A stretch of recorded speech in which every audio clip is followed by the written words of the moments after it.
नमस्कार जी। साहिब जी, आपका क्या नाम है? कैलाश दास। आप कहाँ से आए हैं? मैं धार जिले से गनवानी तहसील से हूँ।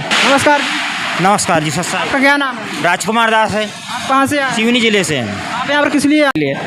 नमस्कार जी। नमस्कार जी। आपका क्या नाम है? प्रेमदास है जी, आप कहाँ से आए हैं? सिवनी एमपी से कैसे। नमस्कार जी। नमस्कार जी, आप क्या नाम है? मेरा नाम दुर्गा दास है। आप कहाँ से आए हैं? मैं कुरई तहसील जिला सिवनी से आया हूँ। नमस्कार दर्शकों, इस वक्त अभी हम मौजूद हैं मध्य प्रदेश के सतलोक आश्रम बैतूल में। काफ़ी दिन से लगातार 8-9 दिनों से देखा जा रहा है कि प्रत्येक सोशल मीडिया में विशाल भंडारे का ही यहाँ पर प्रचार चल रहा है और सभी जगहों पर यह पोस्टें देखने को मिल रही है कि विशाल भंडारा। यह संत रामपाल जी महाराज जी के 74वें अवतरण दिवस को लेकर के वही विशाल भंडारा है जहाँ पर अभी हम मौजूद हैं। ये वही विशाल भंडारे का स्टोर रूम है जहाँ पर आप देख सकते हैं काफ़ी संख्या में यहाँ पर लड्डू, बर्फ़ी, जलेबी आदि भंडारा बनाया गया है। तो आइए हमारे साथ कुछ दर्शक मौजूद हैं, उनसे जानते हैं कि यहाँ पर क्या भंडारा है और कैसे तैयार किया जाता है। नमस्कार। नमस्कार जी। आपका क्या नाम है? प्रेमदास है जी, आप कहाँ से आए हैं? सिवनी एमपी से जी। यहाँ पर किस लिए आए हैं? यहाँ हमारा जो परमात्मा संत रामपाल जी महाराज का अवतरण दिवस हेतु हम लोग सेवा हेतु आए हुए हैं जी यहाँ पे। और यहाँ जो लड्डू राम बनाई जाती है, बर्फी राम बनाई जाती है और भी अन्य मिठाइयाँ बनाई जाती है, उसकी देखरेख हेतु आते हैं। और यहाँ पे सारी व्यवस्थाएं को सुचारू रूप से चलाने के लिए हमको साफ़ सफाई का विशेष ध्यान रखना पड़ता है और उसको बढ़िया रूप से जमाने में सहयोग करते हैं जी हम लोग। जैसे बताया कि यहाँ पर लड्डू राम भी बनाया जाता है, तो लड्डू राम कैसे बनाया जाता है और किससे तैयार किया जाता है? यहाँ जी लड्डू राम बनाने के लिए शुद्ध घी का उपयोग किया जाता है और शुद्ध घी में ही हमारे लड्डू राम बनाए जाते हैं। पहले बूंदी बनाई जाती है, बूंदी राम से फिर बूंदी राम निकाल करके यहाँ ला कर यहाँ उसको 5 मिनट ठंडा किया जाता है, उससे फिर लड्डू बनाई जाती है और लड्डू को फिर स्टॉक किया जाता है यहाँ पर बेड के ऊपर। लड्डू राम तेल से बनाया जाता है या घी से बनाया जाता है, किससे बनाया जाता है? लड्डू राम हाथों से बनाते हैं जी। उधर से बूंदी राम निकाल के लाई जाती है प्लेटों में, उसके बाद बड़ा प्रात रखा जाता है, उसमें फिर हमारे भगत भाई जो हैं लड्डू राम बनाते हैं और लड्डू राम को फिर स्टॉक किया जाता है हमारे टेबल में।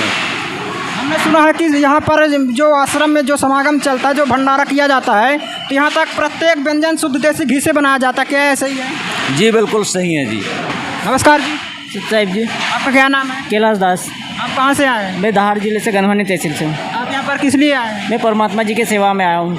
आपकी कौन सी सेवा है? यहाँ पे लड्डू राम, बर्फी राम, जलेबी राम की सेवा है। तो यहाँ पर हम जानना चाहेंगे कि आपने लड्डू राम बनाया, तो यहाँ पर लड्डू राम किस प्रकार तैयार किया जाता है और कैसे तैयार किया जाता है? यहाँ पे लड्डू राम प्रसादी के रूप में तैयार किए जाते हैं और जो भी पुण्यात्मा आती है यहाँ से भंडारा करके अपने घर के लिए प्रस्थान करते हैं, उनको यहाँ से पार्सल दिया जाता है रास्ते में घर के। नमस्कार। नमस्कार जी। सर आपका क्या नाम है? राजकुमार दास है, आप कहाँ से आए हैं? सिवनी जिले से हैं। आप यहाँ पर किस लिए आए हैं? यहाँ परमात्मा जी के इस समागम में सेवा हेतु आए हैं और इस दास की सेवा है, प्रदर्शनी को सजाने की सेवा मिली है और यहाँ पूरी व्यवस्था को सुचारू रूप से चलाने के लिए सेवा करता है दास। यहाँ पर और कौन सा क्या कार्यक्रम होने वाला है? जी, यहाँ पर और क्या कार्यक्रम होने वाला है? यहाँ पर अभी आगामी टाइम में संत गरीबदास जी महाराज का बौद्ध दिवस होने वाला है, वो नवंबर में होना है। यानी साल भर में पूरे 2-2 महीने 3-3 महीने के अंतर में यानी समागम होता है। जैसे अभी संत रामपाल जी महाराज जी का अवतरण दिवस हो रहा है, वैसे ही नवंबर में संत गरीबदास जी महाराज जी का बौद्ध दिवस होने वाला है जी। और ऐसे भव्य रूप में पूरे भारतवर्ष में ही 13 आश्रमों में ये समागम होता है। और ये परमात्मा संत रामपाल जी महाराज जी का जो विश्व कल्याण और समाज कल्याण का जो मिशन है, जन जन तक जा रहा है और पूरे विश्व में जा रहा है, ये परमात्मा रामपाल जी महाराज जी का विशेष संदेश है जी। और यहाँ पर इस समागम में अंतर्जातीय विवाह होता है, दहेज मुक्त विवाह होता है, रक्तदान शिविर होता है। यहाँ पर लाखों आत्माएं यहाँ भंडारा भी करती हैं और इन सभी समाज कल्याण की सेवाओं में सब लोग सहयोग करते हैं और सभी यहाँ पर बहनें भाई यहाँ पर निस्वार्थ भाव से यहाँ पर सेवा करते हैं। ये परमात्मा रामपाल जी महाराज जी के जी इस समागम में इस टाइप का सभी आत्माएं सेवा करती हैं जी। हमने सुना है कि संत रामपाल जी महाराज 2014 से अभी तक जेल में हैं, लेकिन इतना बड़ा समागम किया जाता है पूरे भारतवर्ष में, फिर भी ये कैसे संपन्न होता है? एक निर्दोष संत के माध्यम से जो इस समागम होना, ये परमात्मा जी की विशेष दया है।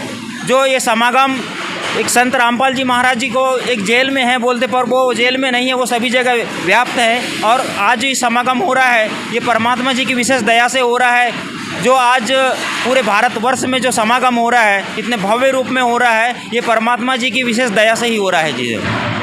संत रामपाल जी महाराज जी का समाज सुधार में क्या योगदान है? परमात्मा संत रामपाल जी महाराज जी का समाज कल्याण में योगदान है कि जो पूरे भारतवर्ष में जो समागम हो रहे हैं, हर समागम में रक्तदान दिया जा रहा है, अंतर्जातीय विवाह हो रहा है, दहेज मुक्त विवाह हो रहा है। ऐसे बहुत सारे समाज कल्याण का एक शांति, एक पवित्र समाज की स्थापना की जा रही है। एक जन जन को पूरे नशा मुक्त समाज किया जा रहा है। ऐसे बहुत सारे मिशन है सब परमात्मा संत रामपाल जी महाराज जी का, जो समाज कल्याण के लिए काम किया जा रहा है। जैसा कि आपने बताया कि यहाँ पर दहेज मुक्त विवाह भी किया जाता है, तो यह विवाह कैसे किया जाता है और कितने मिनट में होता है? इसमें क्या दहेज का लेन देन कोई होता है? संत रामपाल जी महाराज जी की दया से जो दहेज मुक्त विवाह होता है वो 17 मिनट में होता है, असुर निकंदन रेमेडी के माध्यम से, जिसमें किसी प्रकार का कोई दहेज का लेन देन नहीं किया जाता और इसमें किसी प्रकार का कोई जातिगत कोई भेदभाव, कोई बंधन नहीं होता। अंतर्जातीय विवाह भी होते हैं यहाँ पर, तो ये इस टाइप का यहाँ विवाह होता है। ये हमने सुना है संत रामपाल जी महाराज ब्रह्मा विष्णु महेश की भक्ति छुड़वाते, इसके बारे में आप क्या कहना चाहें? ये बिल्कुल गलत है। ब्रह्मा विष्णु महेश जी की भक्ति बिल्कुल नहीं छुड़वाते। उनकी जो वेद शास्त्र के आधार पर जो भक्ति करनी चाहिए वो परमात्मा जी संत रामपाल जी पर हमारे पूरे वेद शास्त्र को खोल खोल के बताते हैं कि ब्रह्मा जी का जाप क्या है, विष्णु जी का क्या है, महेश जी का क्या है, गणेश जी का क्या है, दुर्गा जी का, इनके विशेष जो जाप करने का मंत्र जाप बताते हैं, वेद शास्त्र के आधार पर बताते हैं। संत रामपाल जी महाराज जी की भक्ति का साधना करने से क्या क्या लाभ होते हैं श्रद्धालुओं? संत रामपाल जी महाराज जी के माध्यम से बताई हुई भक्ति साधना से सभी पुण्यात्माओं को मोक्ष प्राप्ति का जो रास्ता मिलता है वो हमारे वेद शास्त्रों को खोल करके बताते हैं कि यदि आप ऐसी भक्ति करोगे तो आपको मोक्ष का रास्ता मिलेगा। ये संत रामपाल जी महाराज जी बताते हैं। हम एक बात और आपसे जानना चाहेंगे कि भारतवर्ष में लाखों धर्म गुरु हैं, लेकिन जो भी दर्शक हैं, जो भी भक्ति साधना करते हैं, वो कैसे निर्णय करें कि कौन सच्चा गुरु है, कौन सच्चा गुरु नहीं है? देखिए, संत रामपाल जी महाराज जी हमारे पूरे हिंदू धर्म के पवित्र ग्रंथ को पूरा खोल खोल के बताते हैं। 4 वेद 6 7 18 पुराण को खोल के बताते हैं कि जो बाकी जो जगत में अन्य संत महात्मा, अन्य पंथ महात्मा है, वो लोग वेद शास्त्र के अगेंस्ट बात करते हैं, अगेंस्ट उनके ज्ञान बताते हैं। और संत रामपाल जी महाराज जी एक ऐसे संत हैं जो हमारे पूरे पवित्र वेद शास्त्र के आधार पर भक्ति विधि बताते हैं।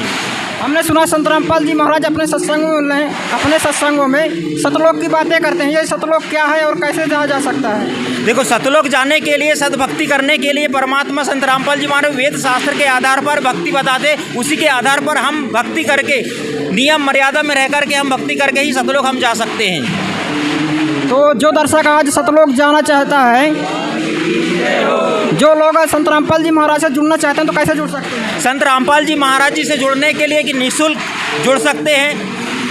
हर जिलों में इसके नामदान सेंटर दिया गया है और बहुत सारे चैनलों के माध्यम से मोबाइल नंबर दिया हुआ रहता है। उस मोबाइल नंबर पर कॉल करके नज़दीकी नामदान सेंटर पता करके वहाँ पर निःशुल्क नाम दीक्षा ले सकते हैं। हम एक बात और आपसे जानना चाहेंगे कि हमने सुना संत रामपाल जी महाराज जी का कोई भी अनुयायी नशा नहीं करता है, क्या यह सच है? ये बिल्कुल सच है। हमारे यहाँ पर लाखों भक्त भाई और बहनें किसी प्रकार का नशा पानी का कोई उपयोग नहीं करते, छूते तक की नहीं, ना उसका नाम नहीं ले पाते। ये इतनी पवित्र समाज और पवित्र समाज की स्थापना कर रहे हैं संत रामपाल जी महाराज। सर, आपका बहुत बहुत धन्यवाद। सत साहिब जी से।